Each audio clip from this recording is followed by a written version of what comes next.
We've been following the trend of events as it relates to our situation, the SDP, specifically the judgment of the Supreme Court. I want to start by welcoming the new CJN, Justice KOGI, at the very difficult times to preside over the justice system in Nigeria. We believe strongly within the political cycles and other cycles that she's a woman of integrity. She has proven over times, over decades, that she's fearless. She deals with facts available to her without fear or favor. On those grounds, we are welcoming her on these hot seats, and we do hope and pray that as a mother that's presiding over an institution that deals with morality, justice, fairness, and equity, that we shall invest everything to leave a legacy behind and ensure the justice system she has inherited is reformed, as acknowledged by her when she was sworn in by the President and Commander-in-Chief. She acknowledged the challenges in the judiciary, and she promised to do everything humanly possible to reform what she met on the ground. On this note, we are adding our voice to strongly advise her to do all that is humanly possible and reform the corruption in the judiciary. We know that we have some of the best judges in Nigeria. We equally have some of the very worst judges the nation have recorded in recent history. On this note, we are praying for her as a party, as citizens, that she will have a very successful tenure, devoid of taking sides, to define the new judiciary under her leadership. Number two, we are here to respond to the judgment of the Supreme Court. It is said all over the place that after Supreme Court, the next is God. We know that. There's no dispute around that. But I want to draw the attention of the CJN once again. It is not the judgment that is very alarming alone, but the way and the manner our candidate was attacked in the Supreme Court. That was the headline of all the media stations within and outside Nigeria, desecrating the hollow chamber of the Supreme Court of Nigeria. It is unbecoming of the third arm of government, the judiciary, that is saddled with responsibility of restoring normalcy, decency, and morality. We call on Justice KOGI to commence immediate investigation of what happened. There are CCTV cameras covering the entire Supreme Court. They should find those responsible for instigating desecration of the hollow chamber of Supreme Court of Nigeria. We find it very disturbing. We find it very disrespectful, which means that nobody is safe. If somebody will be attacked in the court, that he has a case, and he went there for the purpose of that case, he will be attacked openly, glaringly. And so far, we have not had any case of arrest. It's called for concern. So we are calling for the CJN, we are appealing to her to commence immediate investigation over what happened and ensure that those found responsible, their footages have been captured, are brought to book, so that to restore the image and the dignity, not just the Supreme Court, but the entire courts of Nigeria. So the judgment did not really come to us as a surprise, because following the tribunal sitting and the behaviors, the characteristics associated to the tribunal and the judgment, and then the Court of Appeal, the drama that ensued throughout the processes that led us to go to the Supreme Court, hoping that we have complied with the Supreme Court requirement in relation to the presidential judgment of the Supreme Court of presidential candidate of PDP, Atiku Abubakar. Recently, the one of Nasarawa, the one of Bayelsa State. I think there is none that complied with the Supreme Court judgment like we did in SDP. INEC can attest to the fact that we followed the entire process. We went through the entire beaver system. We recorded it as recommended or as delivered by the Supreme Court. So to our greatest surprise, all those things were set aside, which means by implication, the Supreme Court have reversed themselves or the guidelines they have given in terms of inspection of beavers, in terms of accreditations, and so on and so forth. Now, that brings to my mind exactly where we are heading to as a nation that accepted a democratic norms and values which deal with the government of the people, by the people, and for the people. Through the process of election, ballot paper, you cast your votes. And then the institution recognized by law to conduct this election is INEC. After going through the entire process, and after the results have been announced, now you are saddled with the responsibility of dealing with the judiciary, which in every ramification is being defined as the last hope of a common man. We believe strongly it is no longer same. It is no longer the hope of a common man. It is a place where the rich have unfettered restriction. So on this note, we reject that judgment, but we have nowhere to go. The only place we have reported is to God Almighty, which all of us we are subject to. God created all of us, but we, the politicians, the judges, the security agencies, God is the final arbiter. God knows that we put in our best. A lot of people lost their life. People were killed in the process. We thought that the judiciary would be extremely very sensitive in looking into these issues, why people lost their life. Parents were grieved, and make sure that justice is being done to the entire process. It's not just for SDP, it's for the nation. What is going on has nothing to do with our just interests as SDP, but the stability of Nigeria, the peace of Nigeria.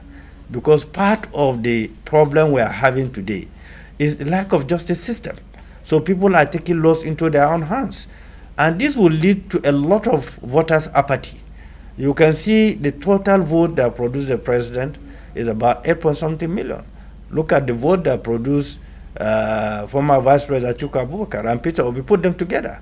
And take the total number of registered voters in Nigeria, over 100 million registered voters.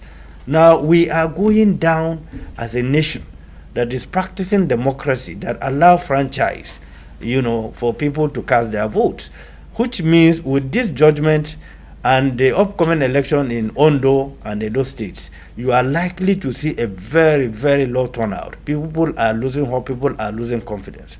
One of the most remarkable things that the judiciary have to deal with is this judgment of KOGI states. It will haunt the system for a very, very long time. I cannot imagine in a system that is well established, well organized, where 3 local governments can cancel 9 local governments, where the INEC themselves admitted that their sensitive materials have leaked, and they issued 2 press releases that they are going to take action on those 3 local governments.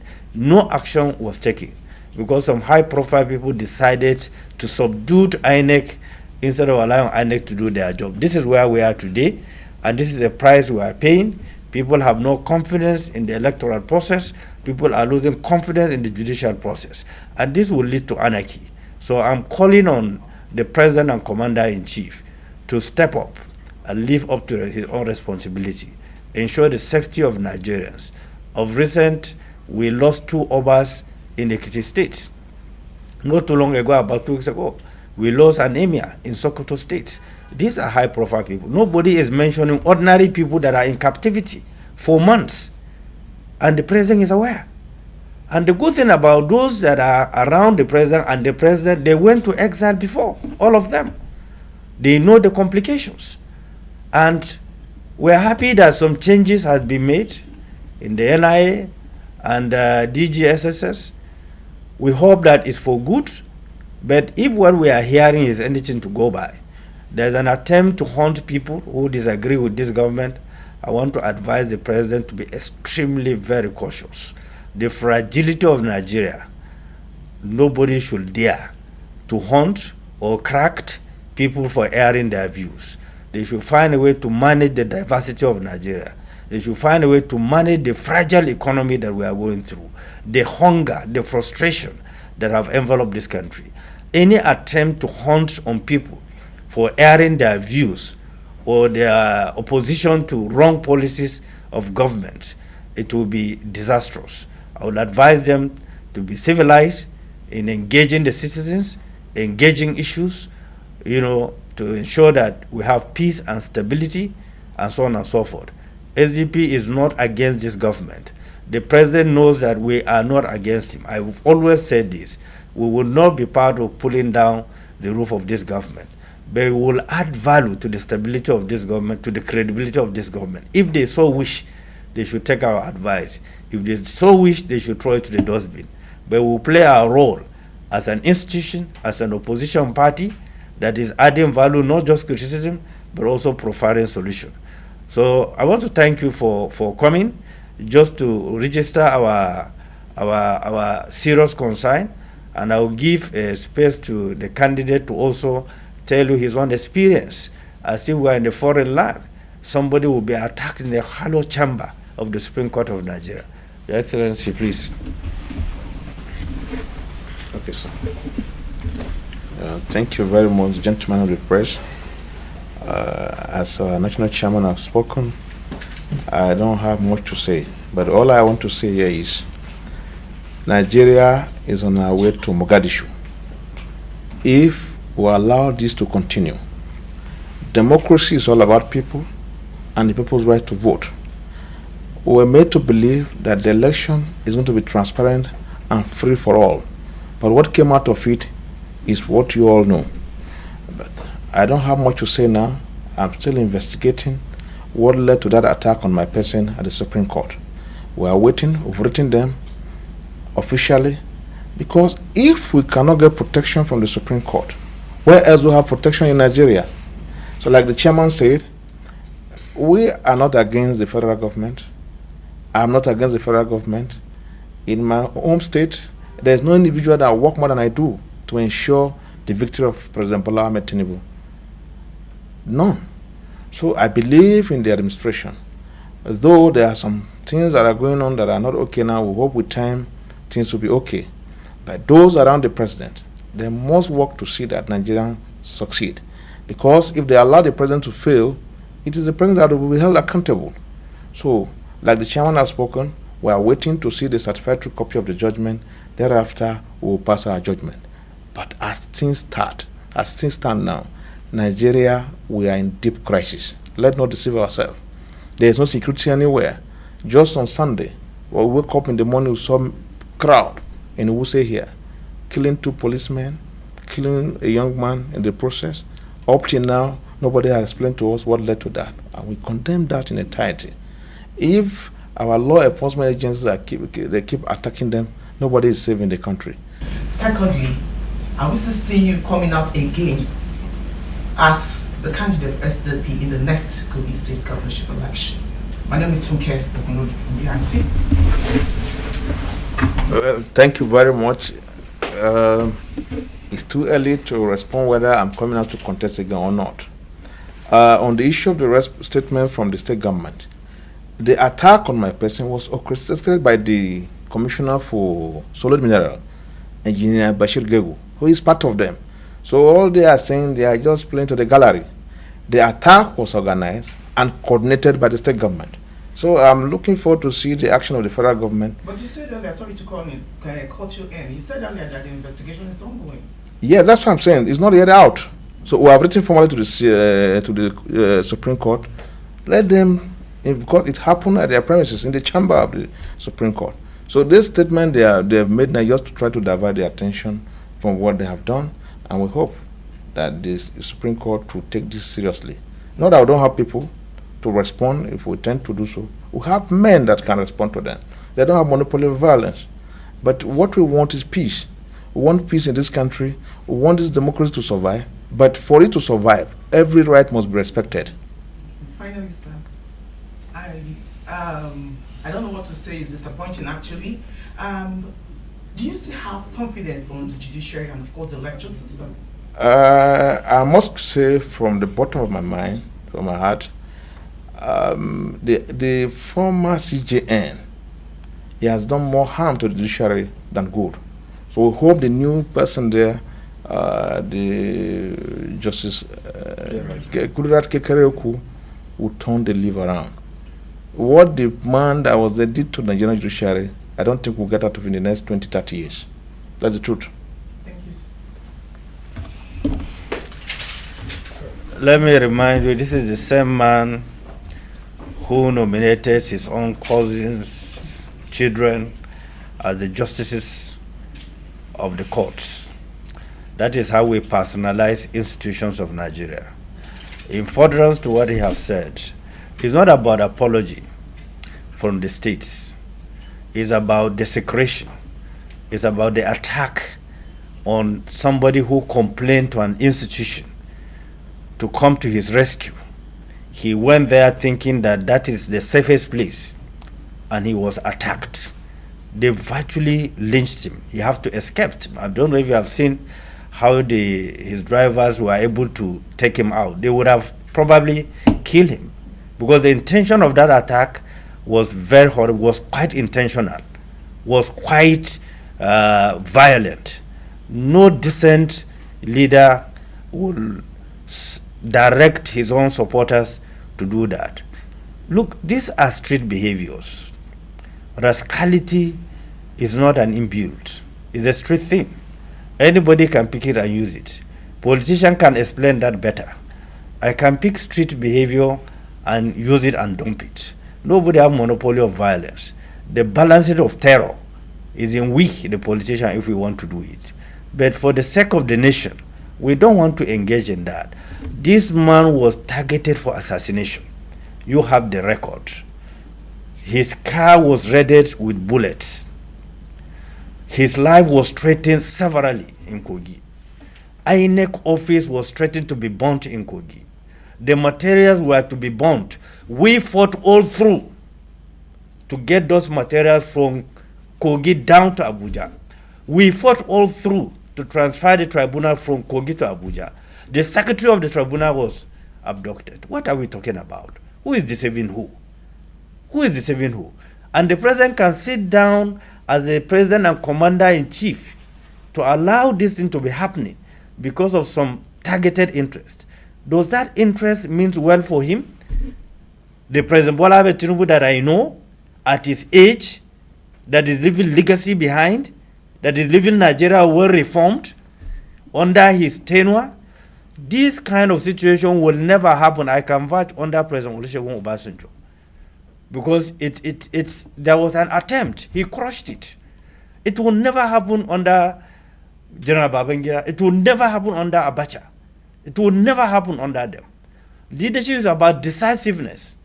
If you are not decisive, get out. Kitchen is meant to be hot. If you can't stand the heat, you get out. Nigeria cannot take further deterioration, abuse of personalities, dehumanizing them, because people are in power. We produce half-baked, and it's costing everybody. Virtually everywhere half-baked were produced to lead sensitive institutions that is bringing Nigeria to its knees. No nation can stand this act of barbarism, insecurity, disrespect to its own citizens. There is no leader that can stand that. I'm appealing to President Bola Ahmed Tinubu, being elected, to stand very, very firmly. You have service chiefs. You have commissioner of police in the states. You have director SSS. You have AIGs. You have DIGs. You have brigade commandants. A major crime will happen in the states. They will still be sitting there, and the service chief will still be there. People will be kidnapped and killed. The commander-in-chief is sitting and is allowing them without any major action, because it's not enough. If they have done sufficiently, this thing would have been reduced drastically. It happens every day. if somebody like him, who ran for an election, went to court for justice to listen to the judgment on either whether it will be good or bad, and then get attacked in the hollow chamber, then I'm sorry. That's why I pray for Justice Kudira Kekere to stand very firmly, to restore the dignity of the judiciary, and for the president to bring a major reform in the judiciary. Some few judges have brought this country to its knees. The reputation of Nigeria have gone down. It's still in our archives that Nigeria have produced some of the best judges that have presided over affairs both within, locally and internationally. Why are we going down? Why would the president sit down and allow this to continue to happen? Why would the National Assembly, that was elected with an oversight function, to allow this act of barbarism to continue to happen? This is very bad. This is very sad. The Electoral Act must be reformed. Otherwise, there's no need to continue to have election in Nigeria. And INEC, that was the chairman that was nominated by presidency, commissioners nominated by presidency, resident electoral commission nominated by presidency, the entire process by the executive, and you think that you will have free and fair election, is not possible. So if we want to reform the electoral process, we must have a body that is independent, not being funded by the executive, determined by executive, influenced by executive. Then why are we having political parties? We can have one party system in the country, so there will be no opposition. Thank you very much.